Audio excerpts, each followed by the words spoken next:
안녕하세요. 사연 읽어주는 남녀입니다. 오늘도 와주셔서 감사드리며 그럼 오늘의 사연 바로 소개해드리겠습니다.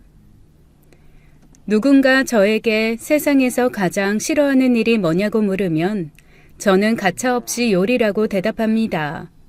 제가 얼마나 요리를 싫어하는지는 주변 사람들이 다 알 정도예요. 요즘 유행하는 게임 중에 밸런스 게임이라고 있거든요. 영 고르기 어려운 것 2개를 놓고 하나를 반드시 골라야 하는 게임입니다. 예를 들어 돈 많고 진짜 못생긴 남자와 돈은 없는데 연예인처럼 잘생긴 남자, 이 둘 중에 누구를 고를 것인가를 고민한다던가 예쁘고 못된 여자와 못생기고 착한 여자 중 누구를 택할 것인가 같은 질문입니다. 이 밸런스 게임에서도 저는 요리가 조금이라도 들어가는 건 다 싫다고 대답해서 지인들은 지독하다며 혀를 내두를 정도죠. 대학 다닐 때는 이런 일도 있었습니다.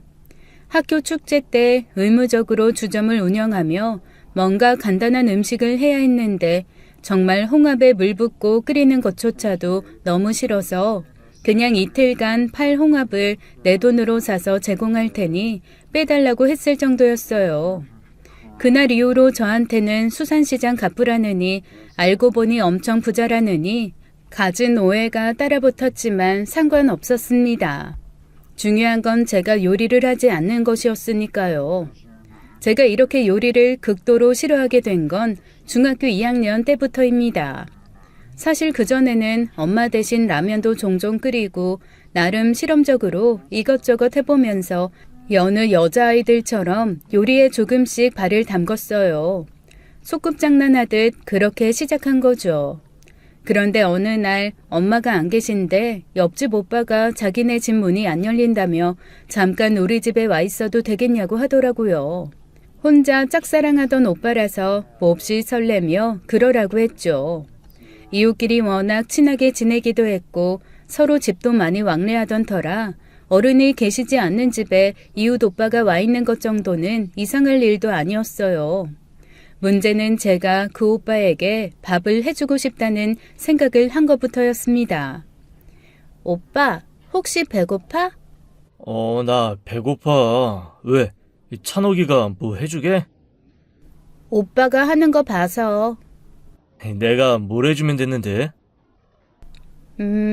이번 주 일요일에 공원에 같이 놀러 가요. 그날 거기 거리 마술사 와서 공연한대요. 나도 들었어. 그런데 나랑 가도 돼? 친구들이랑 같이 안 가도 돼? 에이, 친구들은 만날 보는 걸 뭐. 오빠랑 갈래요. 그날 아이스크림도 사주는 걸로. 그래, 약속. 대신 오늘 맛있는 거 해주는 거다. 그렇게 오빠와 설레는 약속을 하고 저는 반드시 맛있어서 감탄이 터져 나오는 그런 요리를 만들고야 말겠다는 결심과 함께 부엌에 섰습니다. 어디서 본 건 있어서 계란찜과 비빔라면을 하기로 했죠. 라면을 끓여서 물 없이 스프만 넣고 비벼놓고 냉장고에서 참기름을 꺼내 한 바퀴 둘렀습니다. 평소처럼 고소한 냄새가 나지 않아서 좀 이상하기는 했지만 하필 그때 감기가 걸려 코가 좀 막혀있던 터라 그래서 나지 않겠거니 했죠. 계란찜에는 엄마가 소금을 좀 넣으셨던 게 기억나서 찬장을 뒤져 하얀 가루를 찾아내 솔솔 뿌려 넣었습니다. 소금이라고 쓰인 통에 들어있으니 의심이라고는 전혀 없었죠. 그렇게 어설프지만 몽실몽실하게 부풀어 오른 계란찜과 윤기 잘잘 흐르는 비빔라면을 상에 차려 오빠 앞에 탁 놓아주었어요. 오빠가 깜짝 놀라면서 감탄하더라고요. 그리고 바로 계란찜을 듬뿍 떠서 먹었습니다. 맛있다. 안 짜서 너무 좋아. 난 짠 거 별로 안 좋아하거든. 아, 그래? 다행이다. 소금을 너무 많이 넣은 게 아닌가 좀 걱정했는데. 자, 그럼 비빔라면 먹어볼까? 빙긋 웃으며 오빠가 라면을 크게 한 젓가락 집어 입에 넣는 순간 오빠의 표정이 확 변하면서 라면을 와락 상위에 뱉어내더라고요. 에이, 이게 뭐야? 너무 놀라서 얼른 라면을 한 입에 넣은 저는 구역질과 함께 라면을 뱉어버렸습니다. 그런데 그 순간 오빠가 갑자기 눈을 뒤집고 입에서 거품을 물더니 쓰러져서 경련을 하기 시작했어요.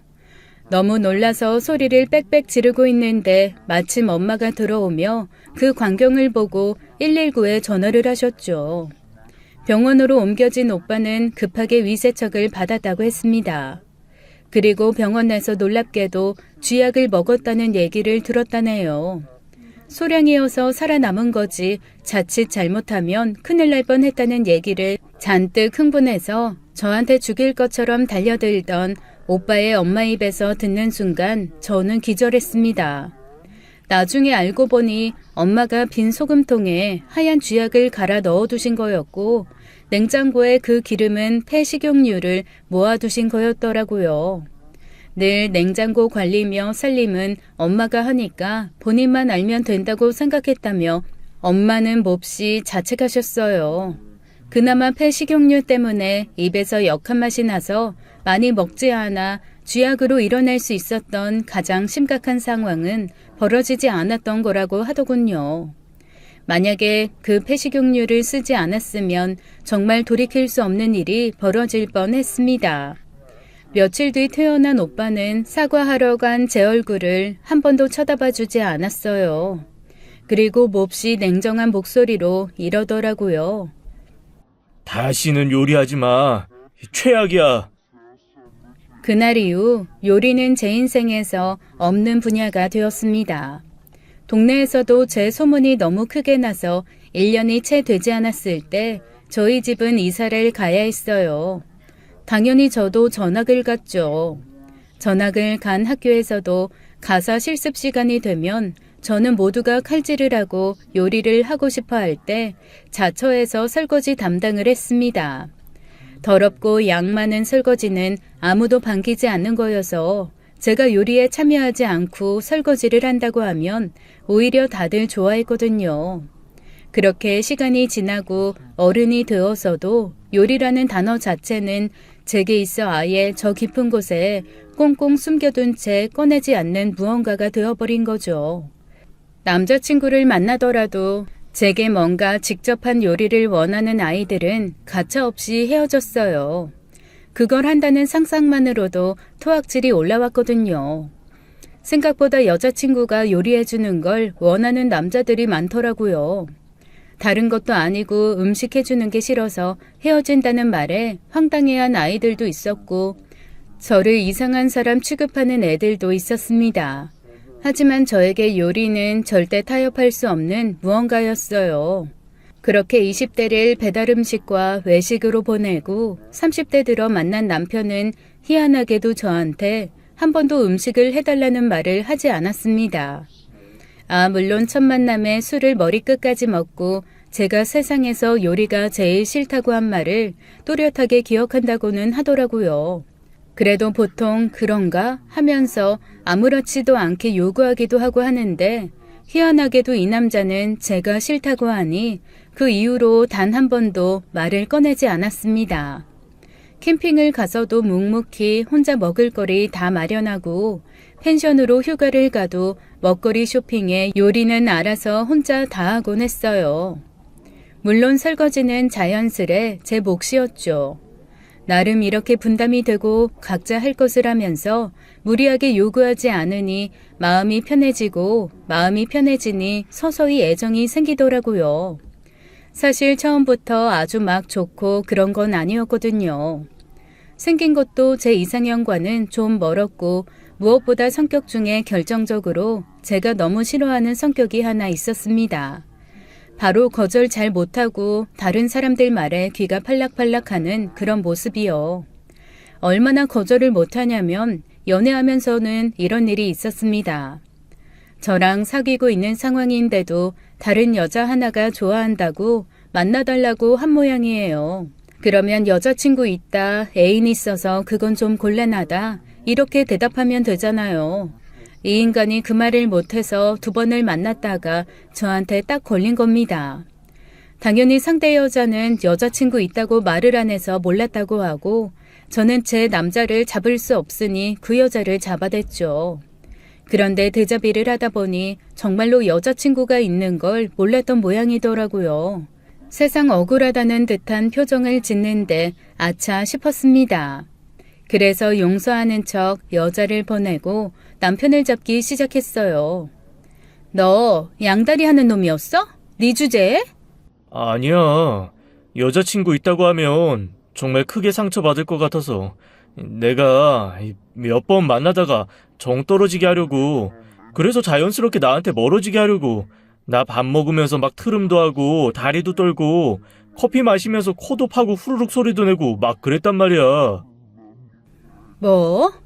아니 여자친구가 있는데 왜 여친이 있다고 말을 하네. 상대방이 상처받건 말건 뭔 상관인데? 여자친구 있냐고 물어봤으면 그렇다고 했겠지. 그런데 그렇게 물어본 게 아니라 만나달라고, 만나고 싶다고 통보했단 말이야. 그걸 어떻게 거절해? 골이 띵 하더라고요. 한마디로 만나자고 한 거 거절 못해서 만난 겁니다. 여자친구가 있다는 건 안 물어봤으니 먼저 말을 못한 거고요. 저로서는 이해가 안 되었지만 주섬주섬 얘기해주는 에피소드를 들으니까 그냥 그런 사람이라는 걸 알게 되었습니다. 그래서 저는 그날 바로 멀리서도 한눈에 보일 법하게 큰 커플링을 맞춰서 남편 손에 끼워줬어요. 이거 일수 뜯으러 다니는 조폭 아저씨들이 끼는 그런 반지 아니야? 애기 주먹만한데? 일부러 그거 끼운 거야. 커플이구나, 여자친구 있구나 하고 생각하게 하거나 아니면 저놈 취향 이상한 놈이구나, 정신이 좀 애매한가 보다 하고 오해하게 하거나 둘 중 하나라도 효과를 발휘하면 오늘 같은 일은 안 생기겠지. 그리고 이거 하나 약속해. 누가 돈 빌려달라고 하거나 보증 서달라고 하면 그냥 나한테 바로 전화해서 바꿔줘. 그게 거절하지 않는 방법이라고 외워.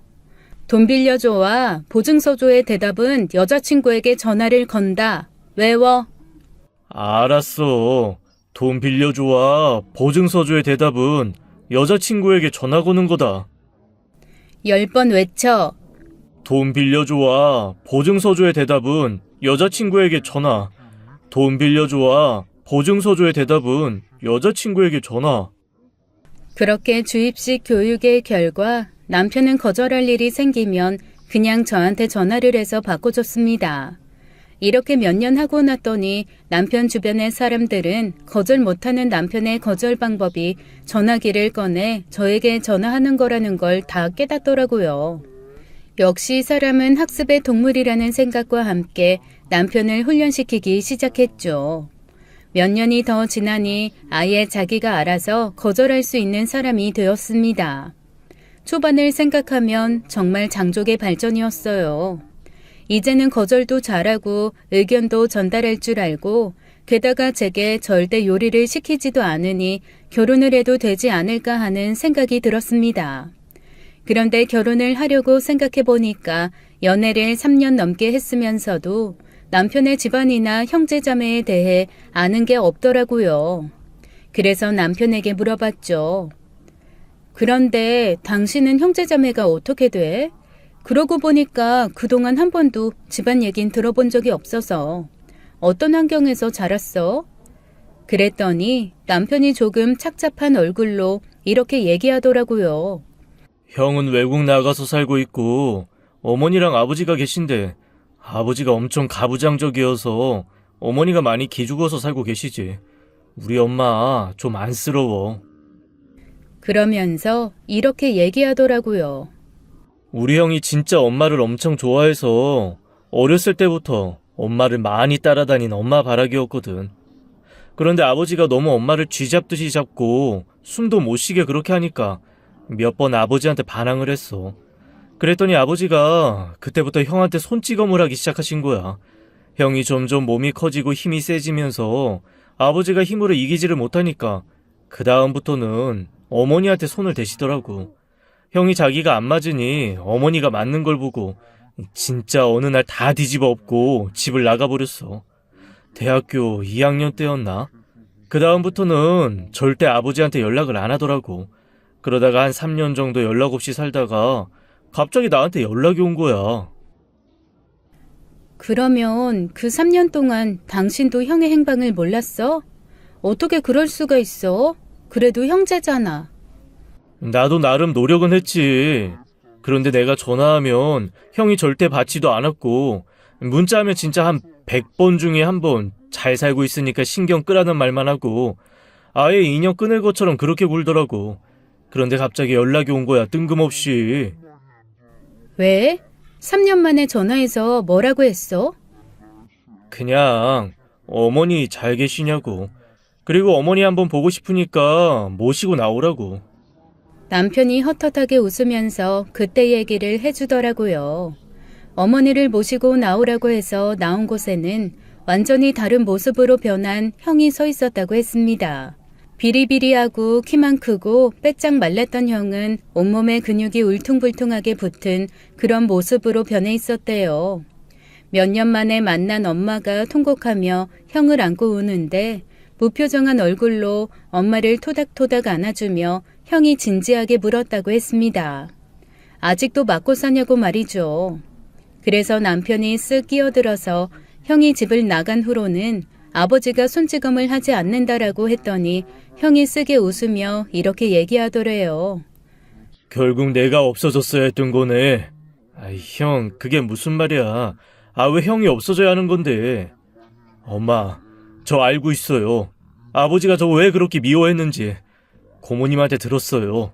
왜 말 안 했어요, 엄마? 그 순간 어머니의 얼굴이 하얗게 질렸다고 했습니다. 그리고 그 자리에서 어머니가 펑펑 울기 시작하셨대요. 영문도 모르는 남편이 두리번거리고 있자 형이 남편한테 해준 얘기는 좀 충격적이었다고 했습니다. 나는 우리 형제가 친형제인 줄 알았거든. 그런데 엄마가 형을 데리고 재혼한 거였더라고. 아, 그럼 아빠가 다른 거야? 아빠 친구분이랑 원래 결혼을 하셨었대. 그런데 엄마가 나름 킹카였는지 주변에 남자가 많았다고 하더라고. 우리 아빠도 엄마를 좋아하는 사람이었고 우리 형 친부도 엄마를 쫓아다니고. 그런데 두 분이 완전 친한 친구였던 거야. 우리 엄마가 두 사람을 재고 비교하다가 결국 아빠 친구랑 결혼한 거지.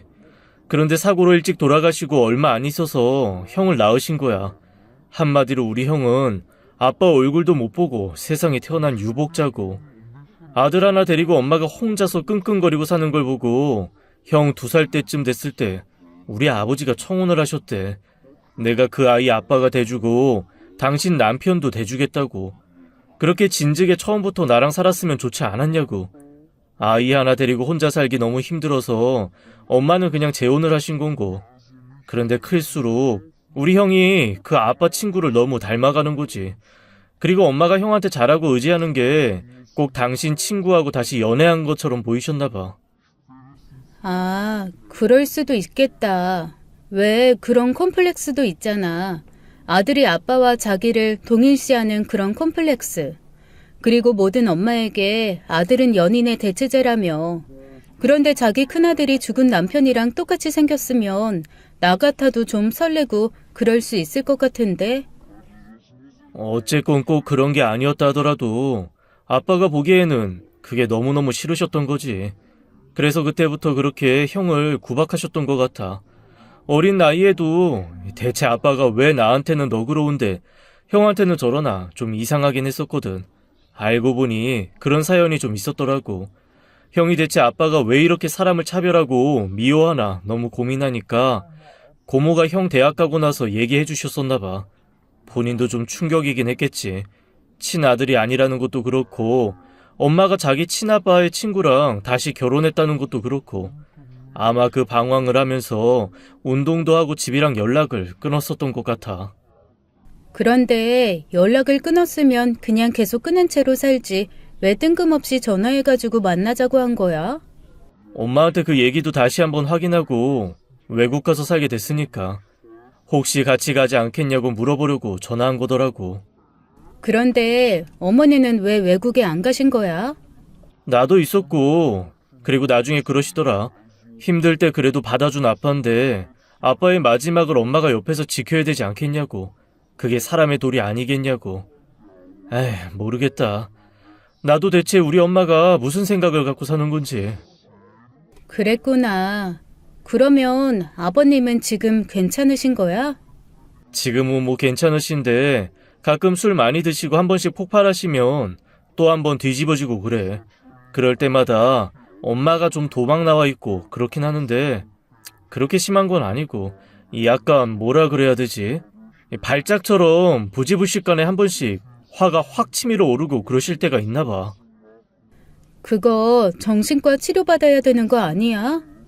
안 그래도 몇 번 요청을 드렸는데 그럴 때마다 자기 미친놈 취급한다고 더 심하게 난리를 치셔서 그것도 그냥 흐지부지 됐어.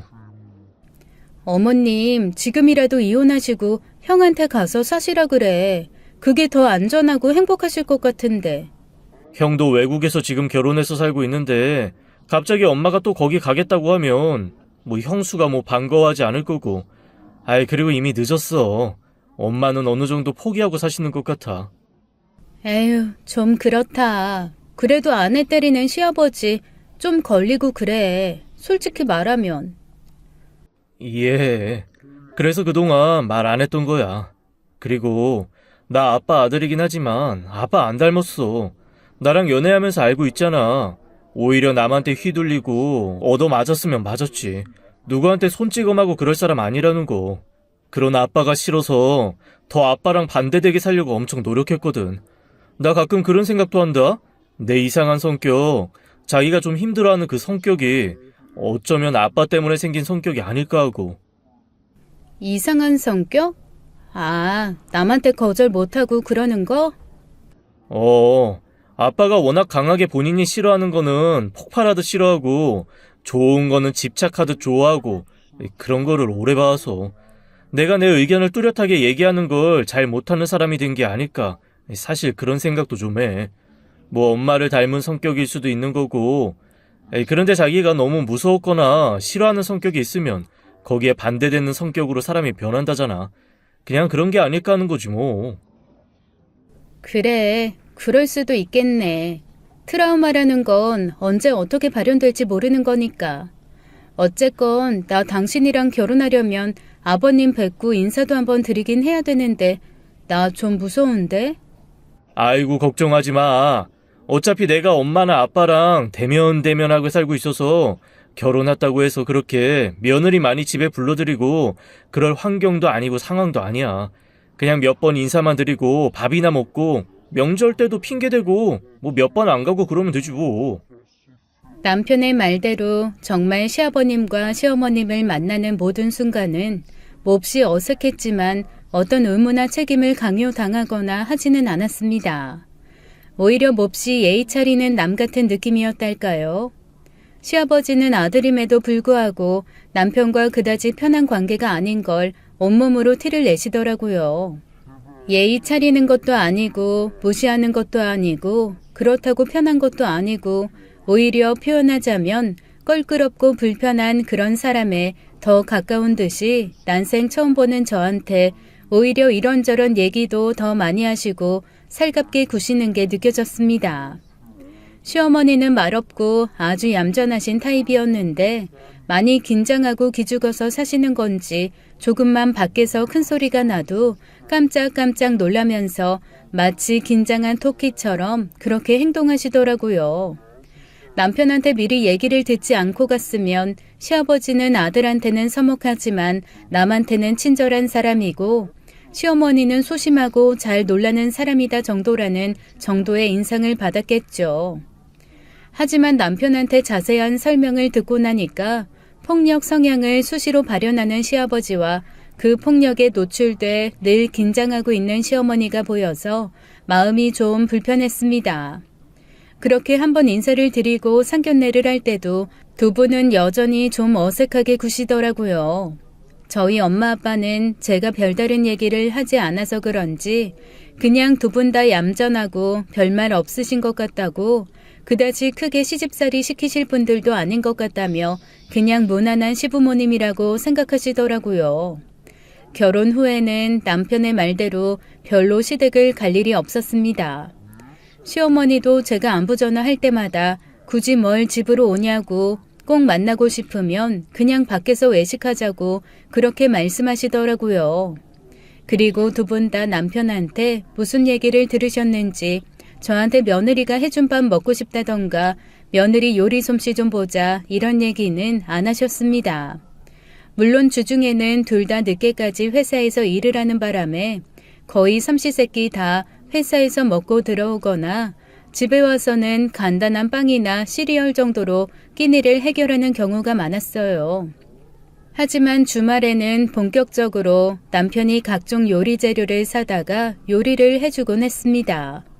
처음에는 좀 서툴렀던 요리 실력이 한 달, 두 달, 세 달 지나니까 점점 늘어나더라고요.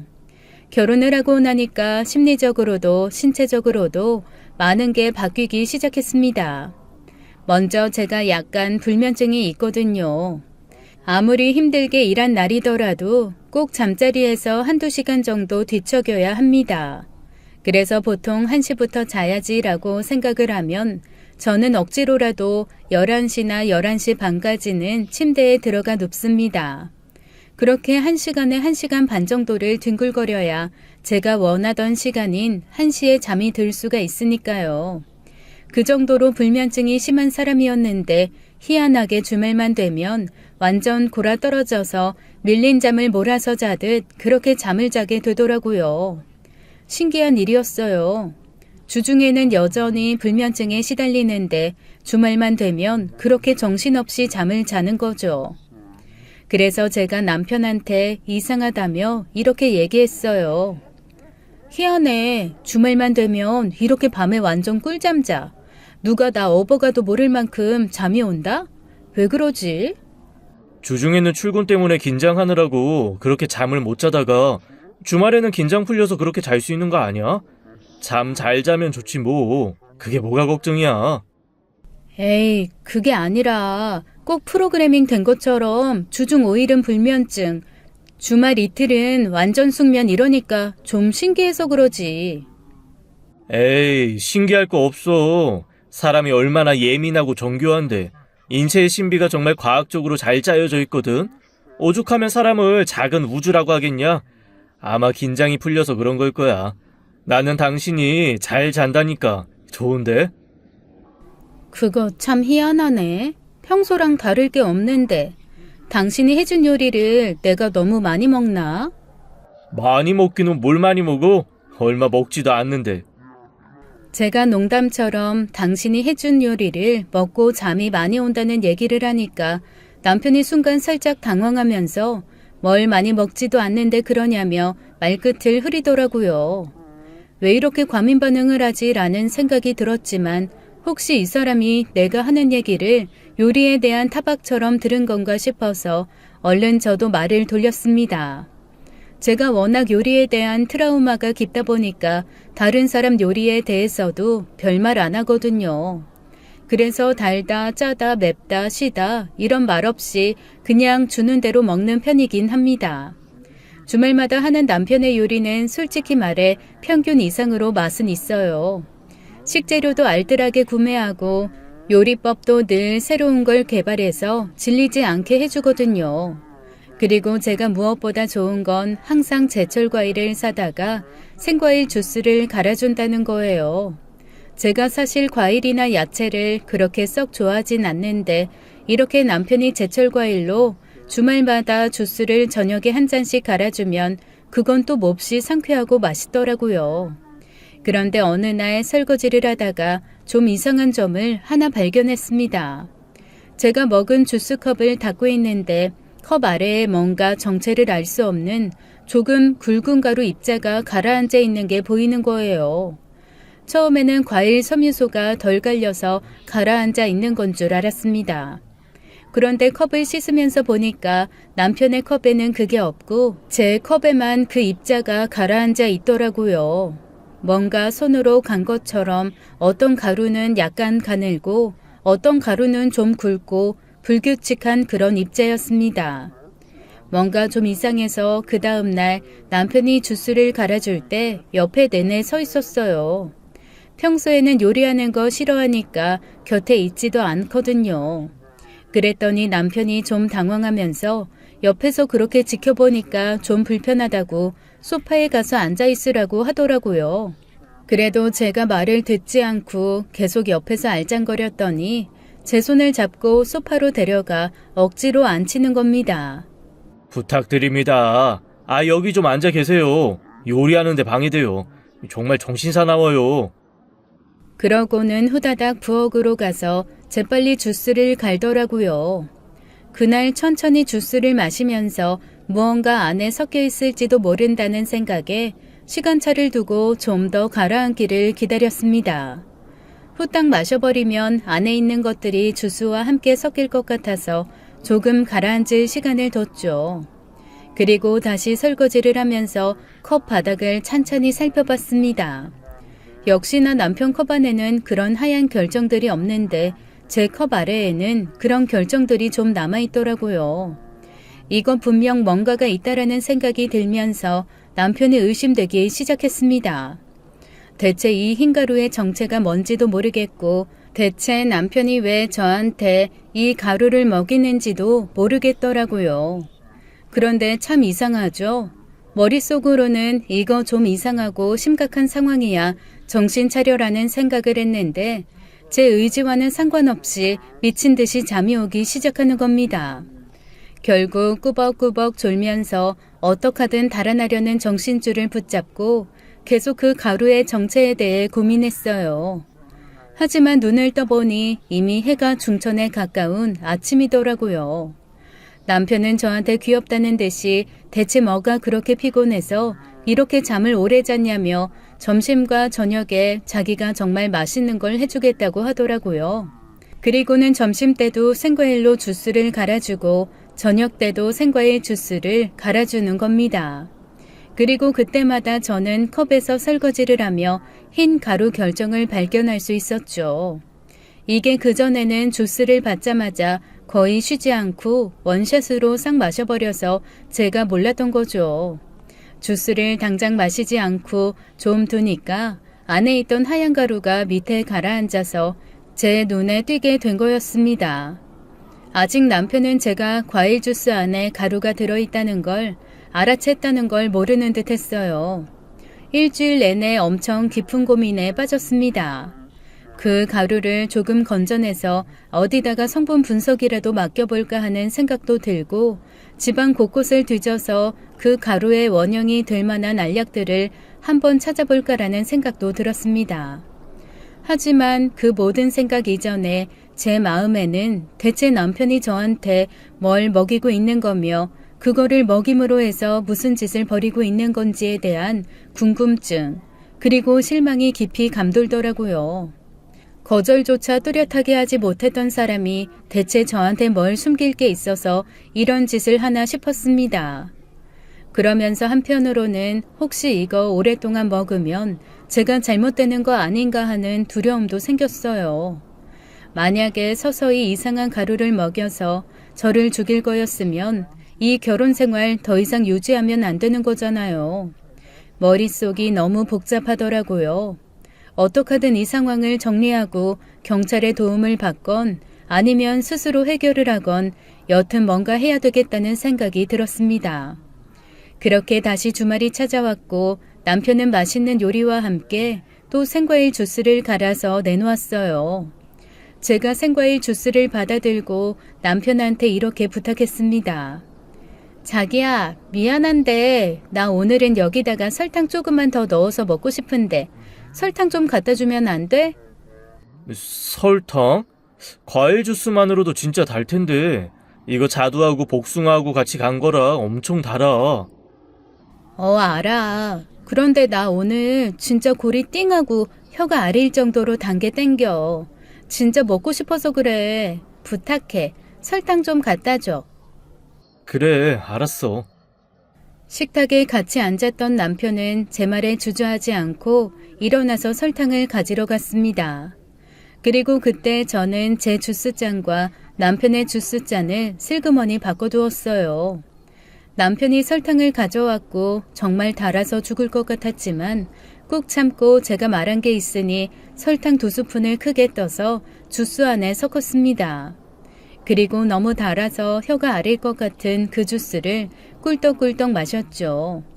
제가 주스를 끝까지 다 마시는 걸 보고 남편이 몹시 흐뭇한 얼굴로 웃더라고요. 아이고, 잘 마시네. 기분 좋다.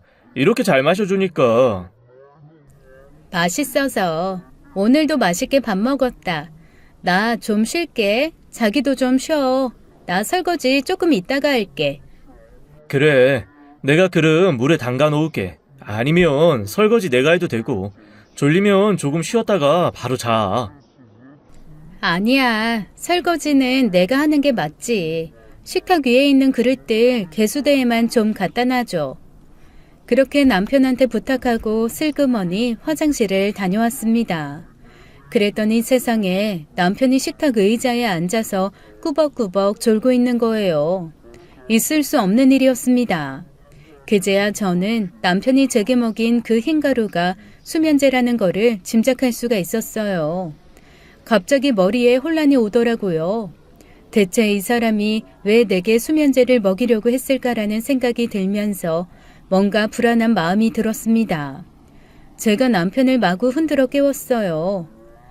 여보, 일어나. 왜 여기서 이렇게 자고 있어? 어? 내가 왜 잠이 들었지? 너무 피곤했나? 왜 이렇게 갑자기 잠이 오지? 일어나. 왜 그래? 자려면 들어가서 편하게 자. 근데 당신 좀 이상하다. 왜 이래? 그러자 남편이 몹시 당황하면서 화장실로 가서 샤워를 하더라고요. 그런데 그것조차도 너무 의심이 되는 거예요. 대체 저렇게까지 해서 잠을 깨워야 하는 상황이 뭐가 있을까 싶은 겁니다. 천천히 설거지를 다 마치고 저는 방으로 들어갔어요. 밖에서는 남편이 잠을 자지 않으려는 듯 뭔가 왔다 갔다 하는 소리가 들리더라고요. 저는 남편이 저를 의심하지 않게 슬그머니 코를 고는 척 소리를 냈습니다. 제가 코 고는 소리를 내자 남편이 살금살금 다가와서 방문을 열어보고는 저한테 슬쩍 물어보는 거예요. 당신 자? 잠든 거야, 여보? 잠들었냐고? 하지만 대답 없이 저는 코 고는 걸로 남편의 질문에 대한 대답을 대신했습니다. 그러자 남편이 안심한 듯 피식 웃으며 조용히 문을 닫고 나가더라고요. 대체 저 인간이 무슨 일을 꾸미고 있는 건지 머리가 복잡해졌습니다.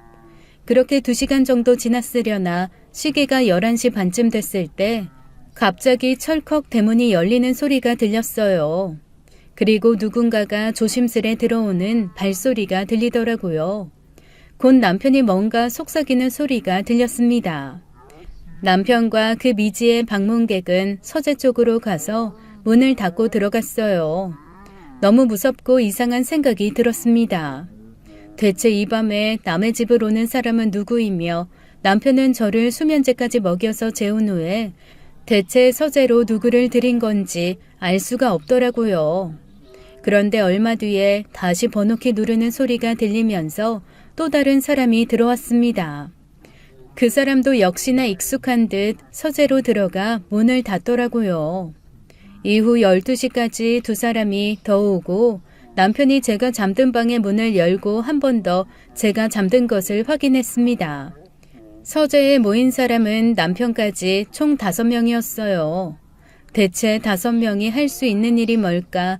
남편은 대체 무슨 짓을 하는 건가? 날 수면제 먹인 후에 어떤 짓을 하고 다니는 건가? 너무 생각이 많아지니 슬그머니 오던 잠도 달아나더라고요. 그래서 살금살금 일어나 조심스레 문을 열었습니다.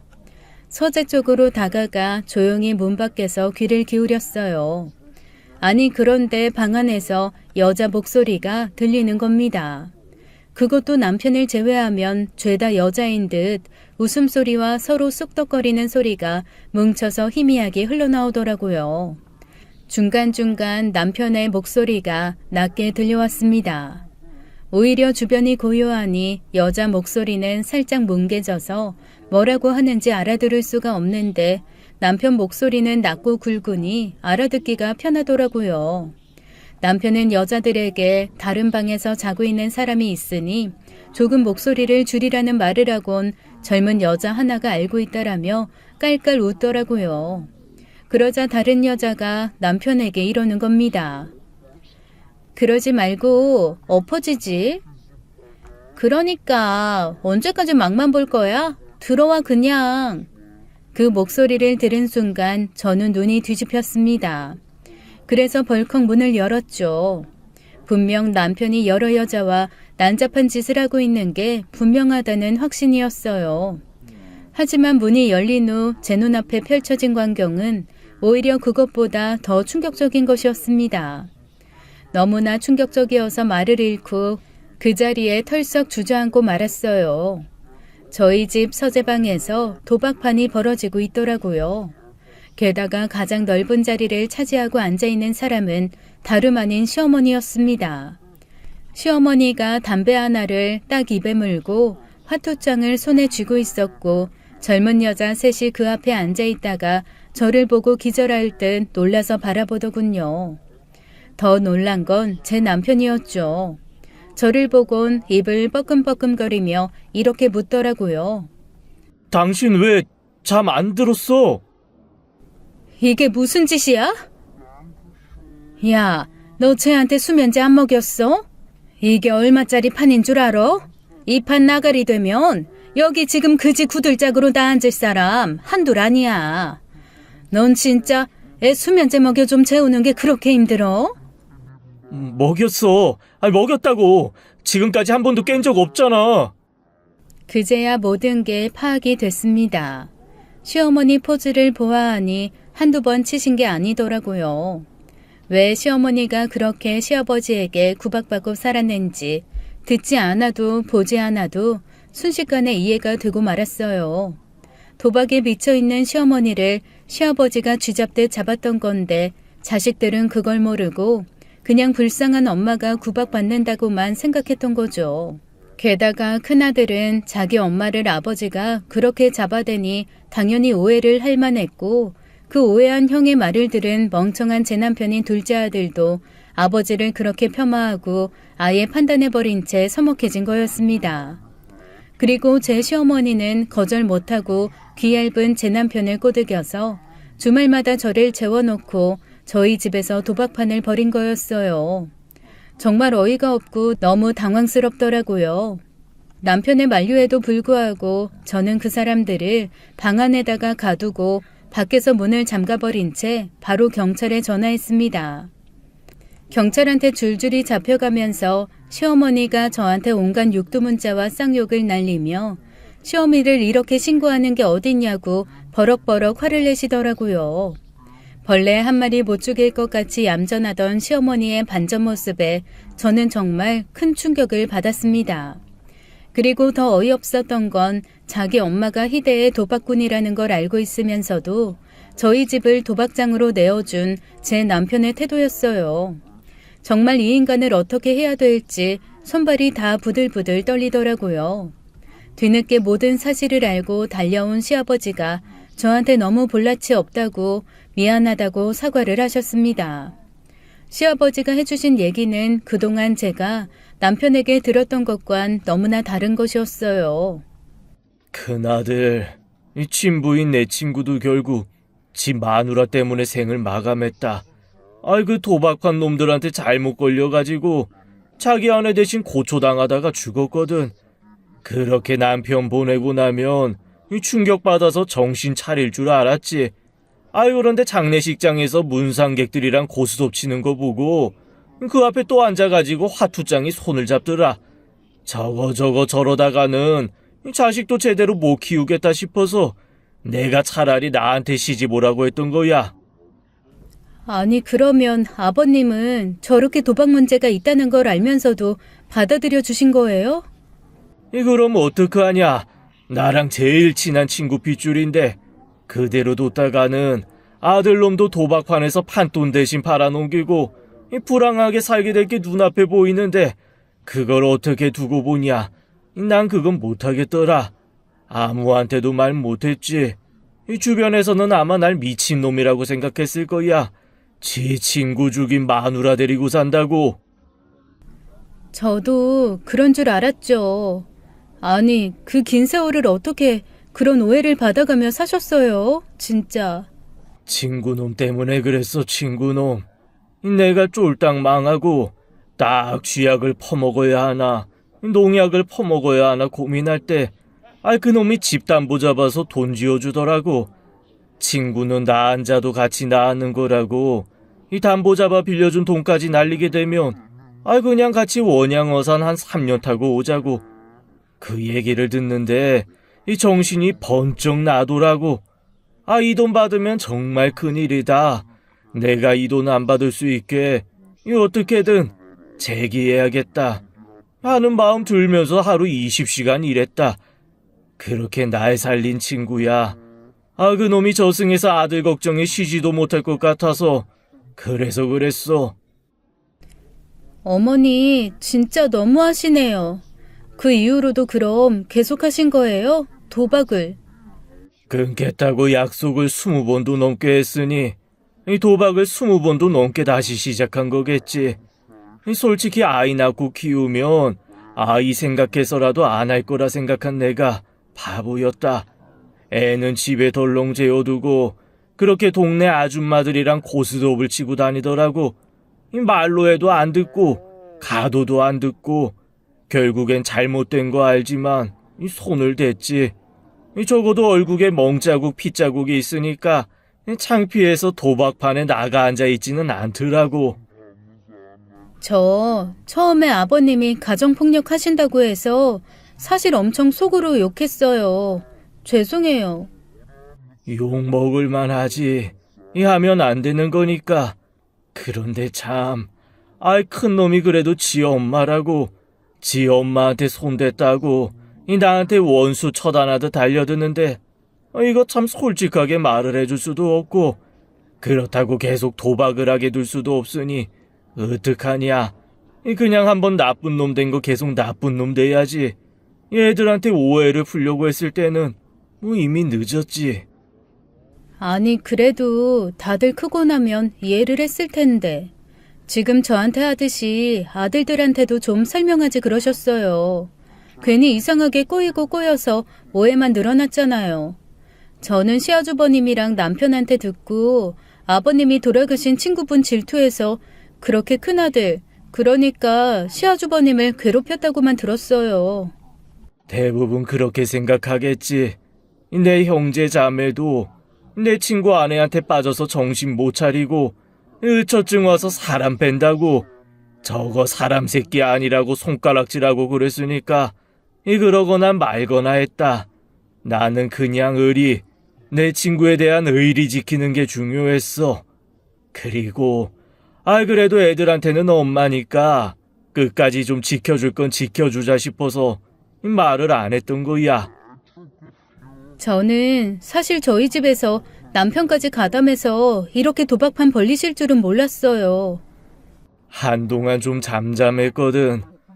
너희 결혼하고 나서 아무래도 주변을 보는 눈이 있고 나한테 몇 번 또 맞기도 했고 이렇게까지 못 끊겠으면 차라리 첫째한테 가서 살라고 했거든. 그랬더니 그건 또 죽어도 싫대. 싫겠지. 거기 가면 도박은 전혀 못할 테니 말이 통하기를 해, 화투가 있기를 해. 아마 네 시엄마한테는 거기가 갱생원이고 감옥일 거다. 그래서 왜 시아주버님이 오라고 했는데 안 가셨냐고 했을 때 그래서 그러셨구나. 저는 매 맞으면서 왜 여기서 아버님이랑 사나 그랬거든요. 절대 안 가지.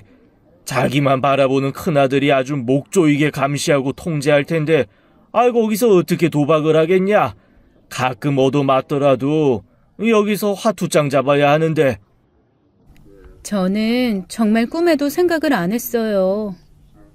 어휴, 내가 자식 결혼시키고 나서까지 망신당하지 말라고 그렇게 말렸는데 사실 주말마다 너희 집 간다고 그랬을 때 안 그래도 좀 이상하다 했다. 혹시나 하면서도 그래도 자식놈이 지 엄마 도박판에 빠져있는 거 두고 보겠나 하고 넘겼는데 이럴 줄은 정말 나도 몰랐다. 지 엄마가 하는 부탁이라 거절 못했겠지. 뻔해. 어땠을지. 아마 이거 거절하면 나한테 죽어라고 맞는다고 여기서 해야 한다고 했을 거다. 아휴, 답답해요, 정말. 거절 못하는 성격이 이렇게까지 답답한 줄 저 진짜 몰랐어요. 제가 진짜 보증이랑 돈 빌려달라는 건 어떻게 훈련시키고 가르쳐서 막았는데 집 빌려줘, 도박판 만들어줘는 상상도 못해서 막지도 못했네요. 다 내 팔자가 사나워서 그래. 내 잘못이다. 진즉에 손발을 묶어서라도 못하게 했어야 했는데. 그런데 이 뒤늦은 변명이지만 나도 네 시어머니가 어떡하든 이 도박에서 손 끊게 하려고 안 해본 게 없다. 갱생시설에도 보내봤고 이 정신과 치료도 받아봤고 이 종교시설도 숱하게 데리고 다니고 혹시 나랑 같이 계속 여행 다니면 이 도박 생각이 안 날까 싶어서 아주 시간 될 때마다 여행도 다니고 그랬다. 그런데 다 소용없더라. 그때만 아주 잠깐 참았다가 다시 발들이면 참을 만큼 더 폭발해서 달려들더라고. 정신 차리게 하려고 저 사람이 간 도박판 내 손으로 신고한 것도 한두 번이 아니야. 그런데 그때마다 아버님도 다시 용서하시고 어머님은 다시 시작하신 거고 그런 거네요. 그래서 도박은 아예 시작을 하면 안 돼. 정말 도박은 손을 잘라내면 발가락으로 친다더니 절대 끊지 못하고 저렇게 결국 자식 앞에서 사달을 냈어. 미안하다. 미안해. 시아버지는 자책을 하며 오히려 저한테 100배 사죄를 하시더라고요. 저는 오히려 시아버지에게 그동안 오해해서 죄송하다고 말하고 시어머니와 남편을 고소고발 신고했습니다. 제가 사는 집을 불법으로 도박장처럼 제공한 것에서부터 사행성 도박을 주기적으로 시행한 것, 그리고 이를 위해 저에게 수면제를 먹여 재우는 것을 도모한 것까지 아주 싹 모아서 처벌 절차를 밟기로 했어요. 그리고 당연히 이혼 준비를 했습니다. 혹시나 제가 마음이 흔들리거나 용서를 할까봐 아예 친정과 친구들에게 싹 이혼 사유를 소문내듯 까발렸어요. 시어머니가 도박꾼이고 남편이 도박 동조자였으며 저한테 수면제를 먹인 후에 집에서 도박판을 벌려서 이혼한다고요. 당연히 친정에서는 난리가 났습니다. 친구들도 너무 어이없어 하면서 혹시 신변의 위협을 느끼면 자기네 집으로 오라고 앞다투어 얘기해 주더라고요.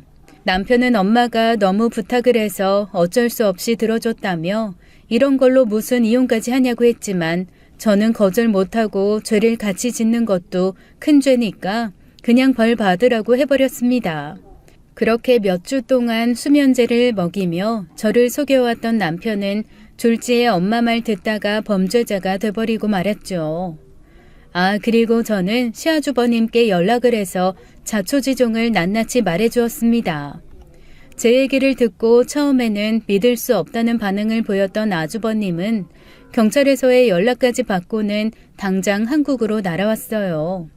그리고 시아버님의 발 앞에 무릎을 꿇고 아주 오래 울며 사과를 하더라고요.